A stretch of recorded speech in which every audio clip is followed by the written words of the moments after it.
Buenas tardes a todos nuestros seguidores, a todos nuestros suscriptores.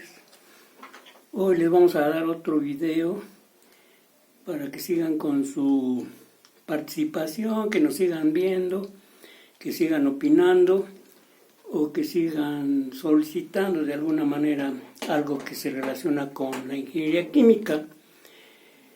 Como ven en el título, hoy les vamos a hablar de la farmacopea. ¿Qué quiere decir farmacopea? Que tiene que ver o que está relacionada con todas las sustancias que se venden en una farmacia, ¿sí? O que se distribuyen en una farmacia. Entonces, farmacopea se refiere a eso. Pero antes de pasar o de llegar a la farmacia, todas las sustancias tienen que pasar por un proceso de producción, ¿sí? Y para eso ya tenemos o ya hay algunas normas que se tienen que seguir, pero que casi todo tiene que ver con la química, casi todo tiene que ver con la química. Si usted habla de cafeína, es química. Si usted habla de cocaína, pues es química. Si usted habla de azúcar, es química. Si usted habla de epinefrina, es un químico, ¿sí? Y así como esos, hay muchos que se venden en las farmacias. El ácido, por ejemplo, acetilsalicílico, la famosa aspirina, es un químico, una sustancia química. Pero la gran, digamos, novedad aquí en lo que se refiere a farmacias o a productos distribuidos en farmacia es lo relacionado con las sustancias químicas que son medicinas que van directamente al cuerpo humano. Entonces, por ejemplo, usted puede decir, pues es que me gustaría producir cocaína. Pues sí, a todos nos gustaría, pero por los efectos malignos que tiene esta sustancia, está prohibido. Aunque algunos los utilizan para su conveniencia y no sabría decirles si es bueno, es malo, o es permitido o no es permitido. Pero mucha gente lo utiliza, por ejemplo, para bajar de peso. ¿Por qué para bajar de peso? Porque inhibe el apetito, ¿sí? O inhibe la alimentación. Entonces, eso es un motivo por el cual mucha gente lo utiliza. No quiero mencionar datos exactos o por qué, pero así como esa droga se utiliza para muchas cosas, también es muy fácil obtenerla, sobre todo para los ingenieros químicos. Los ingenieros químicos, si le dan una revisada rápida, pues estamos relacionados directamente con extracción líquido-líquido, extracción sólido-líquido, ¿sí? Entonces ahí ya tenemos una ventaja de todas las demás ingenierías. Por ejemplo, yo trabajé mucho tiempo en fábricas de azúcar y ahí en las fábricas de azúcar extraemos la sacarosa de la caña de azúcar. Y se siguen diferentes procesos para ir concentrando la sacarosa hasta que se obtengan los cristales. En este caso también, por ejemplo, la cocaína se puede hacer a partir de la amapola, la planta amapola, ¿sí? La planta de amapola ya tiene ese compuesto de cocaína, pero pues todo lo que hay que hacer es extraerla, ¿sí? Extraer la cocaína, pues en alguna forma sulfato de cocaína o clorhidrato de cocaína. Y, por ejemplo, pensar en aplicarla en algunas situaciones especiales. Por ejemplo, para el dolor, la cocaína es buena para el dolor. Pero aquí ya llegamos en detalles para lo que es la farmacia, de que se utilizan muy pequeñas cantidades. Allí es donde se tiene que ver la diferencia entre los químicos y todas las demás personas relacionadas con las sustancias químicas, ¿sí? Es el caso de, por ejemplo, de que la cocaína se utiliza para los dolores, ¿sí? Y algunas otras sustancias. ¿Por qué? Porque van directamente al sistema nervioso central. El sistema nervioso central, ¡pum!, se queda quieto y ya no transmite dolor, ya no transmite angustias, cansancio, otro tipo de síntomas. Pero eso, por eso sirve, sobre todo para las personas que, digamos, trabajan mucho, ahí va, un alivio con esa sustancia.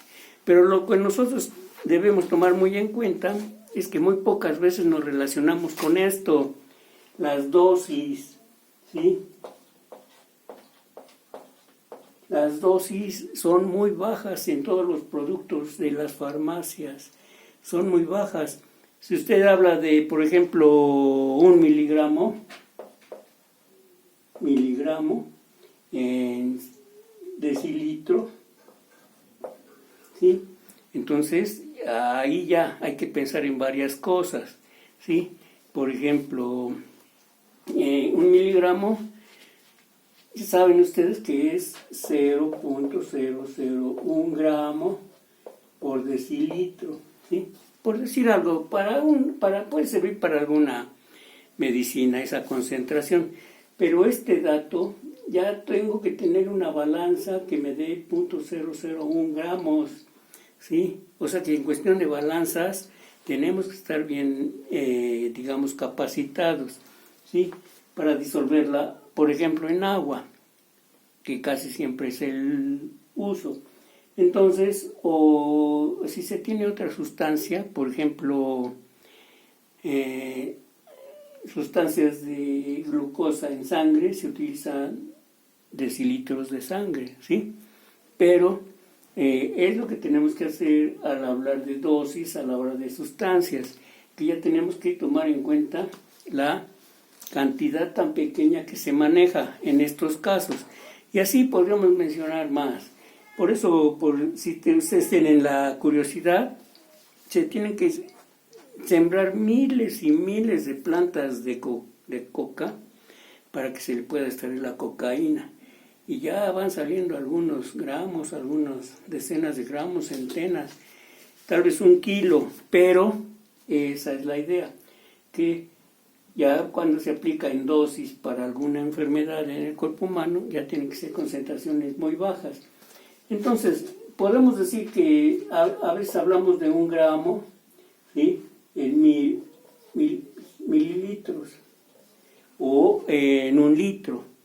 Y si hacemos la idea esta, entonces nos quedaría 1 entre 1000, que sería 0.001 gramos, 0.001 gramos por litro, ¿sí? Y ya si lo traducimos a miligramos, por 1000 sería 1 miligramo por litro, ¿sí? 1 miligramo por litro, que ya es muy baja cantidad. ¿Cómo medimos 1 miligramo por litro? Necesitamos una balanza perfecta, ¿sí? Entonces, para hablar de litros, ¿sí?, entonces necesitamos un matraz aforado a 1 litro. Y generalmente 1 litro se afora a 20 grados centígrados. Entonces, por si ustedes viven en un lugar muy caliente, ni modo, hay que usar el refrigerador y bajarlo a 20 grados centígrados esa sustancia, checar con el termómetro para que ustedes puedan decir que esto es 1 miligramo por litro. Y ya cuando ustedes dan la concentración, quiere decir que es 1 litro, aforado a 1 litro a 20 grados centígrados, ¿sí? Ustedes pueden decir, pues es una sustancia que es un sólido que se disuelve en el agua, por ejemplo el azúcar, ¿sí? Entonces, ya estos señores, este consejo, que tiene que ver con esta otra, COFEPRIS, es la Comisión Federal para los riesgos de infección sanitarias, ¿sí? O el Consejo Federal para la Regulación de sustancias infecciosas. Eso es algo que tiene que ver con pues con los peligros de tener algunas sustancias tóxicas, ¿sí? ¿Para qué? Pues para que no dañen al cuerpo, ¿sí?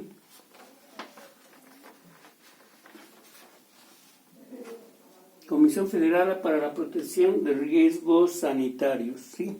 Cuando se refiere a riesgos sanitarios, pues ahí tenemos ese riesgo que apenas acaba de pasar, el famoso virus de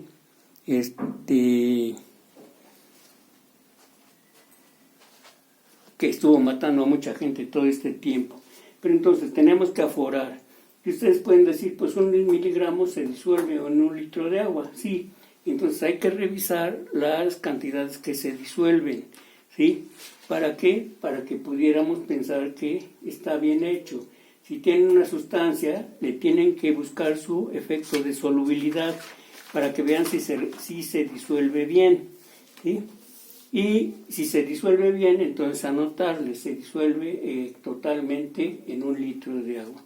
Si es una sustancia que no se disuelve en agua, entonces tendríamos miligramos, pero de sólido por litro.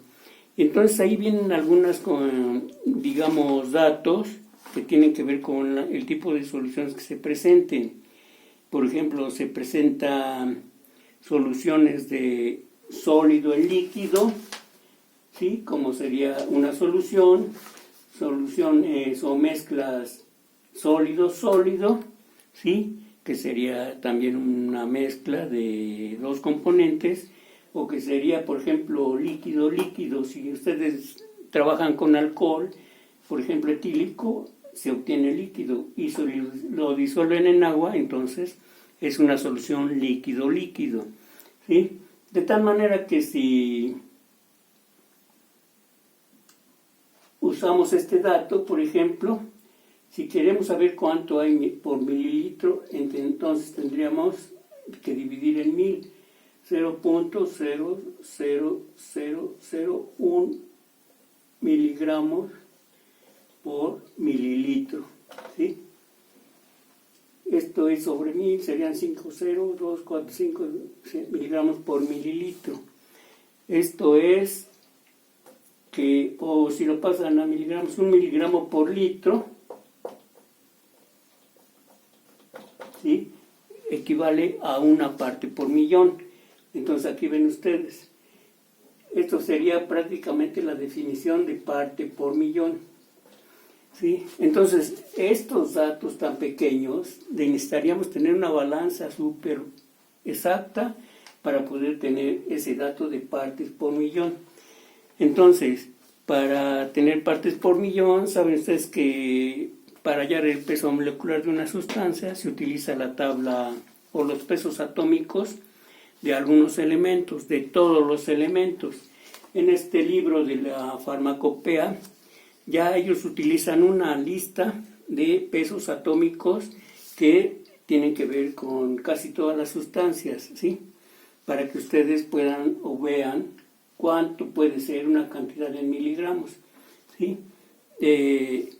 Y aquí ya cuando se habla de soluciones o de mezclas en gramos, tenemos que hablar de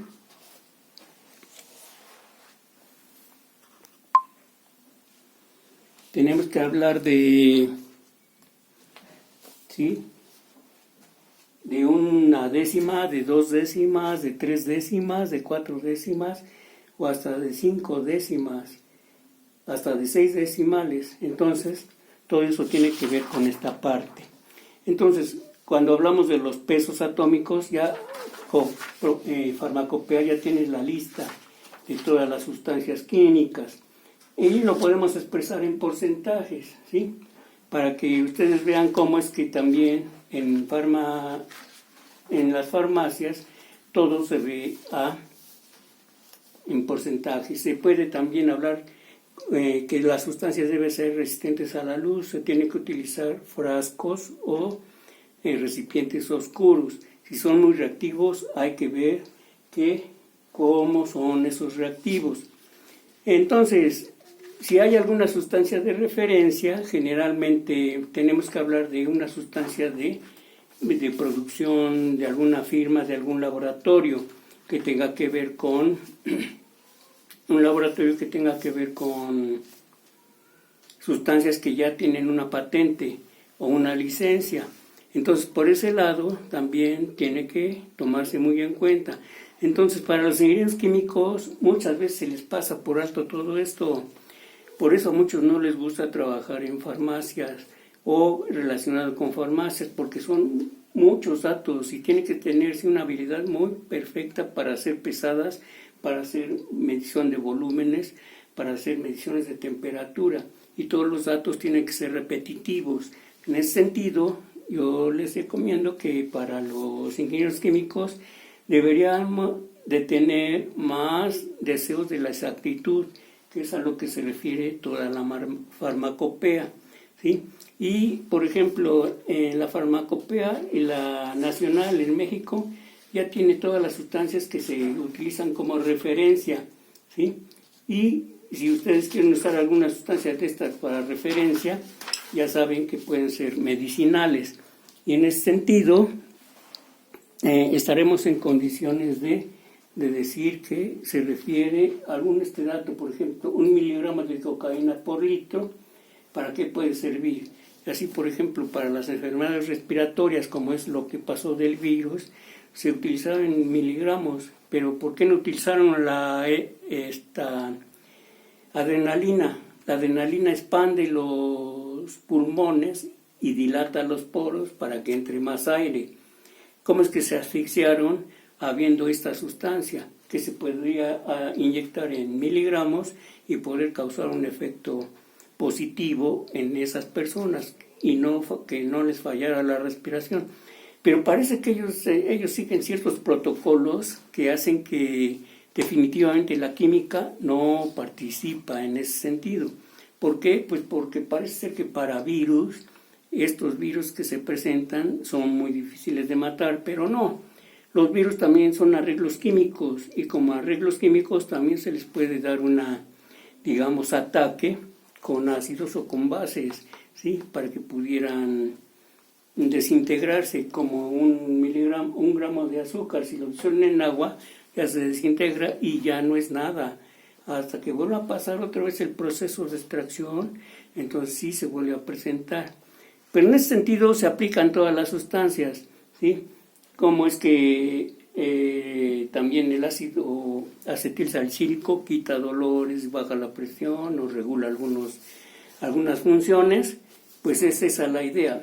Cómo hacer esas prácticas, se requiere fuerte trabajo para ser muy exacto en lo que se hace, como las vacunas que se hicieron, que también son un buen apoyo, pero que son sustancias químicas. Acuérdense que todas las vacunas que nos inyectaron eran líquidas, ¿sí? Pues son sustancias químicas y van sobre el virus, pero no lo van a destruir, nomás le van a dar recubrimiento para que no ataque. Entonces, en ese sentido, yo quiero darles esa idea de la farmacopea. ¿Cuántas personas no han trabajado en extracción de aceites de las semillas? Muchas gentes. Entonces, por ahí se puede hacer la extracción de la cocaína, de las amapolas, ¿sí? ¿Cuántas gente no han tratado o no han trabajado en la extracción, por ejemplo, de manteca de coco a partir de los cocos? Pues mucha gente. Y ese fenómeno también se puede realizar para extraer la cocaína.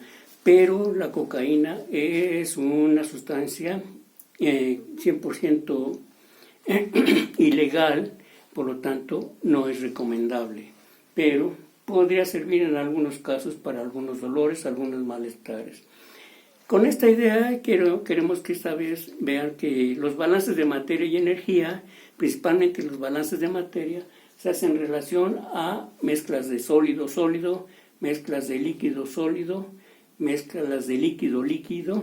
¿Para qué? Pues para que se pudieran hacer sustancias que van directamente a un proceso y que ahí van a reaccionar o a efectuar una función. Por ejemplo, ¿qué pasa con los alimentos que entran al estómago? Entran y salen. ¿Por dónde salen? Hacia el intestino. Bueno, ahí se puede hacer un balance de materia.